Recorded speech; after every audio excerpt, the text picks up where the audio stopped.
اور ان احکامات میں سے ایک حکم یہ ہے کہ مسلمان ہونے سے پہلے اگر کسی کافر سے کوئی گناہ سرزد ہو جائے، زمانہ کفر میں کوئی گناہ سرزد ہو جائے، زمانہ کفر میں اس سے کوئی غلطی سرزد ہو جائے تو اس کی گرفت نہیں ہے، اسے سزا نہیں دی جاتی۔ یہی وجہ ہے کہ تاریخ میں ملتا ہے کہ جب ایک وحشی نے حضرت حمزہ سید الشہداء کو شہید کیا، اتنا وحشی تھا، وہ درندہ تھا، وہ درندہ صفت انسان کے جس نے حضرت حمزہ سید الشہداء کو شہید کیا، اور پھر ہندا نے حضرت حمزہ سید الشہداء کا جگر چبایا۔ اس طرح کے لوگ اس ٹائم میں اس زمانے پہ پائے جاتے تھے۔ جس وحشی انسان نے حضرت حمزہ کو شہید کیا تھا، جب وہ فتح مکہ کے بعد مسلمان ہوا، دائرہ دین و اسلام میں شامل ہو گیا، تو اگرچہ وہ مسلمان ہو چکا تھا لیکن رسول اللہ صلی اللہ علیہ وآلہ وسلم کو اس شخص سے اتنی نفرت دی، آپ نے حکم دیا کہ اس شخص کو میرے پاس نہ آنے دیا جائے، میں اس کا چہرہ نہیں دیکھنا چاہتا، میں اس کی صورت نہیں دیکھنا چاہتا۔ کیوں؟ اس لیے کہ جب بھی میں اسے دیکھتا ہوں تو مجھے میرے چچا حمزہ یاد آ جاتے ہیں، سید الشہداء حمزہ کی یاد آ جاتی ہے۔ اس لیے رسول اللہ صلی اللہ علیہ وآلہ وسلم نے حکم دیا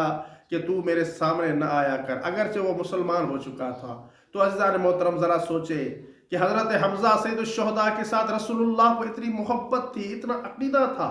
اتنی محبت رکھتے تھے حضرت حمزہ سید الشہداء کے ساتھ کہ حضرت حمزہ کی شہادت کے بعد اس کے قاتل کا چہرہ تک نہیں دیکھنا چاہتے۔ ذرا کربلا چلیے، کربلا میں جن لوگوں نے امام حسین کو شہید کیا تھا، امام حسین علیہ السلام کے گلے پر خنجر چلایا تھا، امام حسین علیہ السلام کی بہنوں کو بے پردہ و چادر کر دیا تھا، کیا رسول اللہ صلی اللہ علیہ وآلہ وسلم بروز قیامت ان کا چہرہ دیکھنا پسند فرمائیں گے؟ کیا رسول اللہ صلی اللہ علیہ وآلہ وسلم ان لوگوں کا چہرہ دیکھنا پسند فرمائیں گے جن لوگوں نے بی بی سکینہ کو یتیم کیا، کہ جن لوگوں نے امام حسین کو ذبح کیا، کہ جن لوگوں نے حضرت علی اکبر کو شہید کیا، کہ جن لوگوں نے حضرت قاسم کو شہید کیا، کہ جن لوگوں نے حضرت عباس کے بازو قلم کیے؟ ایسے لوگ کہ جو لوگ اتنے ظالم تھے کہ اہل بیت رسول پر بھی انہیں ترس نہ آیا، رحم نہ آیا، مہمانوں پر بھی انہیں رحم نہ آیا، کہ جو مہمان مدینے سے کربلا آئے تھے۔